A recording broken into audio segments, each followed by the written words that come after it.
Ya oke teman-teman, hari ini kita akan membahas tentang 3 tim yang menjadi tuan rumah di 80 besar nanti Liga 3 nasional ya teman-teman.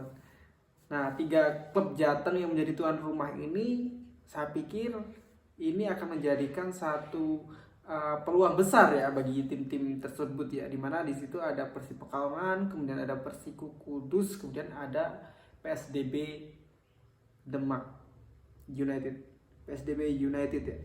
Oke. Nah, sebelumnya ini ada hal yang menarik ya teman-teman dari tahun ke tahun tim-tim Jateng ini, di mana di setiap tahunnya di putaran nasional Liga 3 itu selalu ada tim Jateng yang lolos ke Liga 2. Sebagai contoh ya, di tahun 2017 sampai 2018 di situ ada Persik Kendal ya yang berhasil promosi ke Liga 2 ya, finalis, dan dia kalah oleh Blitar United di partai puncak dengan skor 1-2 ya. Walaupun seperti itu sampai di babak final aja sudah cukup oke ya teman-teman. Jadi Persik Kendal ini salah satu tim yang dulu juga sempat kuat gitu ya kalau bisa dibilang. Kemudian di tahun berikut di tahun 2018 sampai 2019 di situ ada PSCS Cilacap ya yang berhasil promosi ke Liga 2 ya setelah kalah di pertandingan final melawan Persik Kediri. Ya, kita tahu Persik Kediri kan keren kan ya teman-teman, dia bisa langsung ke Liga 2 habis itu langsung ke Liga 1, dan di situ PSCS Cilacap berhasil menjadi finalis. Itu saya pikir juga udah cukup keren di Liga 3 nasional ya. Jadi bisa dibilang 2 musim beruntun ini finalis itu salah satunya pasti dari Jateng ya. Dan kemudian Persijap Jepara di situ kalah di babak 16 besar, dan setelah itu di musim berikutnya di tahun 2019 sampai 2020 Persijap Jepara yang gantian dia mampu untuk promosi ke Liga 2, dan lagi-lagi tim Jawa Tengah menjadi finalis. Dan ini bukan hanya finalis tapi Persijap Jepara mampu menjuarai Liga 3 nasional dan dia berhasil promosi ke Liga 2 tentunya ya. Walaupun di Liga 2 sekarang Persijap Jepara nggak sedang baik-baik saja ya, tapi paling tidak Persijap Jepara mampu menunjukkan tajinya bahwa kelas dia bukan ada di Liga 3 Indonesia, dia harus udah ada di Liga 1 ataupun Liga 2 lah, bisa dibilang Liga 2 lah, oke lah Persijap Jepara ya. Kemudian ditemani juga dengan Perseka Tegal yang mampu dia menembus ke 8 besar Liga 3 nasional sehingga memastikan tiketnya untuk lolos ke Liga 2 di musim berikut gitu. Jadi Perseka Tegal ini saya pikir salah satu tim yang growing lah. Maksudnya dia kan dalam posisi yang mungkin tidak terkenal, tidak famous, dan bisa dibilang jarang sekali kan kita mendengar Perseka Tegal di persepak bola nasional. Namun Perseka Tegal ini di tahun 2019-2020 dia mampu untuk lolos ke babak 8 besar Liga 3 nasional sehingga dia lolos untuk ke Liga 2 ya. Walaupun di Liga 2 Perseka Tegal ini juga kurang bisa bersaing lah ya kan, tapi paling tidak Perseka Tegal dia mampu menyulitkan lah pemain-pemain lawan. Dan kita tahu Perseka Tegal kemarin kan bisa menang lawan Persela juga kan, keren nggak ya kan. Kemudian di tahun 2021 sampai 2022, nah di tahun ini itu tim Jateng itu nggak ada yang tembus final di Liga 3 nasional. Ini penurunan buat tim-tim Jateng. Namun walaupun begitu Persipapati ya mampu untuk lolos ke Liga 2 dengan status peringkat 2 grup C dengan 4 poin babak 16 besar Sehingga Persipapati ini promosi ke Liga 2 di tahun 2021-2022. Di situ bareng dengan Persebi dan Persak, namun Persebi dan Persak ini nggak mampu bersaing di tingkat nasional. Oke. Jadi itu dia sejarahnya tim Jateng dari tahun ke tahunnya. Kemudian di tahun sekarang ada banyak sekali tim Jateng yang dia mewakili Jateng di pentas Liga 3 nasional yang berhak gitu kan. Namun di sini saya akan sedikit membahas 3 tim yang sangat menarik ya. Karena kenapa? Karena 3 tim ini dia sangat-sangat berpeluang lolos. Selain dia menjadi tuan rumah ya, memang dalam performa juga waktu Liga 3 Jateng ini ketiga tim ini memang cukup bagus ya teman-teman. Siapa dia? Yaitu ada di situ ada Persib Pekalongan berada di grup H, kemudian ada Persiko Kudus berada di grup I, kemudian ada PSDB Demak United. Kalau bisa di rating lah dari 3 tim ini yang paling siap saya pikir Persib Pekalongan, kemudian ada PSDB Demak, kemudian ada Persiko berada di peringkat 3. Kenapa Persiko berada di peringkat 3? Saya pikir karena Persiko ini dia ya walaupun mampu perform di waktu Liga 3 Jateng, tapi secara persiapan ini paling tipis. Jadi mungkin secara persiapan Persiko Kudus ini kurang siap dibandingkan dari Persib Pekalongan ataupun PSDB Demak ya.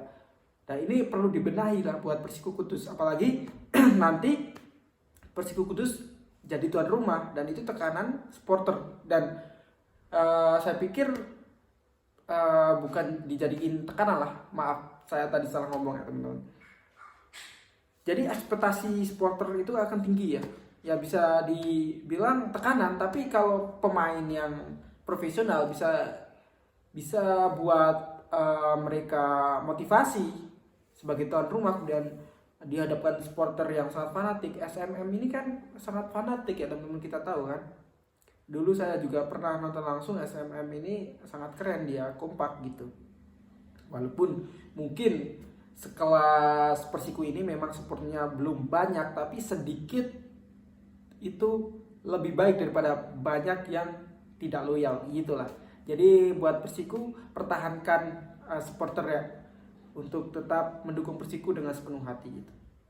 Sementara Persib Pekalongan ya kita nggak perlu bahas di sini, kita tahu semua lah Persib Pekalongan punya supporter yang sangat fanatik akhir-akhir inilah. Ada BBC, ada Kalong Mania gitu kan.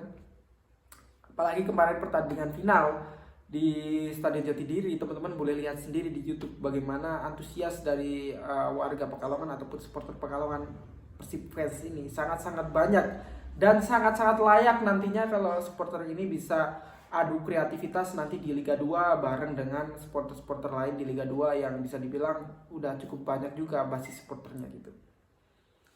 Kalau dilihat dari performa tim ya, Persib Pekalongan ini saya pikir menjadi tim yang cukup konsisten ya teman-teman. Ya, nanti tinggal kita lihat bagaimana Persib Pekalongan melawan tim-tim yang berada di grup H ini. Dia kan bersama Asiop juga kan dari Jakarta kan. Bisa dibilang kan grup dari Persib Pekalongan ini nggak bisa dianggap enteng gitu. Namun saya pikir Persib Pekalongan juga harus percaya diri bahwa Persib Pekalongan mampu untuk nantinya bersaing atau bahkan menjuarai grup, dan harus juara grup ataupun minimal peringkat 2 lah. Persib Pekalongan sangat-sangat bisa. Oke. Kemudian dari Persiko Kudus, saya pikir dari Persiko Kudus ini dia kalau saya pikir memang Persiko Kudus bukan di performa yang paling oke ya. Dari permainan itu kan sangat-sangat nggak konsisten ya. Kadang bagus, kadang nggak bagus gitu. Namun bukan hal yang nggak mungkin Persiko Kudus bisa nanti lolos lagi ke babak berikut. Ya. Jadi buat Persiko Kudus, saya pikir yang harus dibenahi adalah konsistensi dari para pemain. Bagaimana pemain itu bisa perform itu hampir di setiap laga gitu. Nggak terlalu turun gitulah performanya di setiap laga gitu. Jadi Persiko Kudus kalian juga ada peluang lah nanti untuk ke babak berikut, apalagi menjadi tuan rumah dan lebih hafal dengan kondisi lapangan ataupun cuaca di Kudus itu sendiri gitu. Kemudian dari PSDB Demak, kita tahu PSDB Demak ini selama 2 atau 3 tahun terakhir ini dia sangat-sangat gencar lah untuk pembinaan pemain, kemudian pembenahan infrastruktur stadion gitu kan. Jadi kelihatan banget bahwa PSDB Demak ini juga cukup berambisi untuk naik ke level berikut lah saya pikir gitu. Dan untuk PSDB Demak dengan pemain-pemain yang ada ya, saya pikir kuncinya hanya satu, percaya diri yang tinggi gitu buat PSDB Demak nanti untuk bisa lolos di grup J ini. Selain dia kan juga diuntungkan dengan tuan rumah, karena kan di Stadion Sultan Fatah ini kan dia sintetis rumputnya dan PSDB Demak udah terbiasa gitu. Sementara tim lain kan enggak. Jadi buat PSDB Demak, kalian punya keuntungan yang lebih daripada tim lain. Jadi lanjutkan nanti untuk close ke babak berikut ya, dan semoga PSDB Demak juga bisa menyusul teman-teman dari Persipapati ataupun dari Persijap Jepara. Nanti dari sektor Muria ini akan menjadi banyak banget tim-tim yang berada di Liga 2 dan derby-derby akan menjadi lebih seru ya teman-teman. Ya, di situ kan karena di Liga 2 udah ada Persijap Jepara, kemudian ada Persipapati. Nanti kalau Persiku ataupun PSDB ini bisa lolos ya, nanti akan sangat-sangat seru. Ya memang ini sedikit nggak realistis ya. Kalau saya pikir Persiku ataupun PSDB ini bisa perform sampai final di Liga 3 nasional ini. Tapi ya, bukan saya mengucilkan, tapi secara permainan kan bisa dilihat lah dari babak awal penyisihan grup sampai di Liga 3 nasional ini ya. Tapi nggak ada salahnya kita dukung, kita support ya, terutama tim-tim dari Jateng ini. Dan kita tahu tim-tim Jateng ini mempunyai rekor yang cukup bagus di pentas Liga 3 nasional. Gak usah muluk-muluk buat PSDB ataupun Persiku, nanti bisa lolos sampai 8 besar aja udah oke. Dan nanti pasti lolos ke Liga 3, Liga 2 nasional di musim berikut. Dengan catatan buat tim-tim macam Persiku ataupun PSDB Demak, bahkan Persib Pekalongan ini ya, fasilitas harus benar-benar dibenahi. Kita tahu stadion-stadion di Jateng ini kan secara kualitas ini kurang ya. Ini kritik buat tim-tim ataupun PUPR di daerah masing-masing. Oke. Jadi bagaimana menurut teman-teman performa Persib Pekalongan, Persik Kudus dan PSDB Demak nanti di putaran nasional ini? Apakah akan mampu bersaing dengan tim-tim lain ataupun sebaliknya? Namun bagaimanapun itu kita harus tetap support ya tim-tim dari Jateng. Oke. Jadi sampai di sini dulu video, kita akan sambung di next video selanjutnya. Oke. Makasih udah nonton.